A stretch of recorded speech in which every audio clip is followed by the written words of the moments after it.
I'm going to be using Gorilla Epoxy that supposedly sets in 5 minutes, but don't believe them. It's not true. At least if you move it or nudge it even a little bit. So what you do is you mix the yellow and clear. I'm using a tiny toothpick to do this because baby animal skulls are thin and fragile, and you don't want to smear too messily or it's just going to coat the bone instead of just holding it together where you need it to. And from there you just find the puzzle pieces. See, this is why I'm not entirely satisfied with how clean this is, but my professor is ready for some progress, so I need to assemble it. But you see there's still a little bit of fleshy gunk around the edges. But we're going to hope that the epoxy can seal some of that from contaminating anything or growing or feeding anything. I guess if it's coated in glue, not too many things can eat it, hopefully. Unless it starts eating the rest of the bone. So I'm just going to thinly coat the edge. You'll notice that the little jagged edges will fit exactly with the jagged edges of the piece it's missing. It's amazing to do something like this because it's a 3D puzzle. It's so much fun. That's why I love my job. And voila.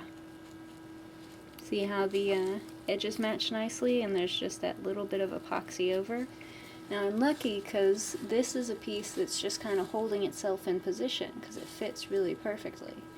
It just slides right into a slot that is meant for it. Well, we're going to have to put together some pieces that might not be so easy, which is kind of the fun part.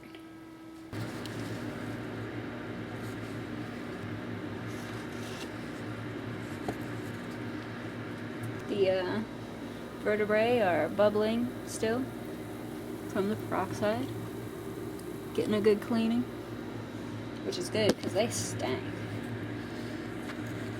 The skull doesn't stink, so that's how you usually know which part you should start building with first.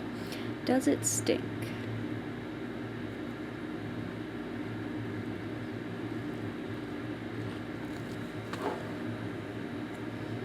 I'm going to patch up all the cracks so that it's got a good grip.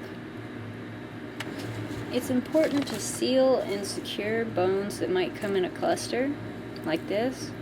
See, if you notice, this has a number of thin, frail bones. This one wiggles a lot. So I'm going to seal it onto the larger piece with some epoxy.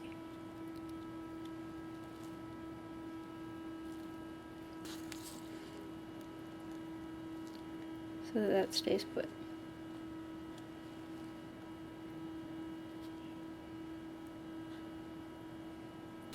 Voila.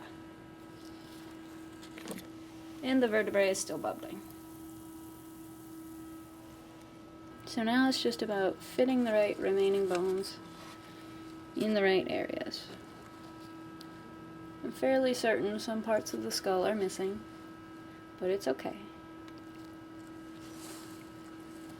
Remember, there's always a difference between what can fit and what does fit, and that does fit. But that would make it awkward if there are any missing pieces here, so we want to try and find these missing pieces.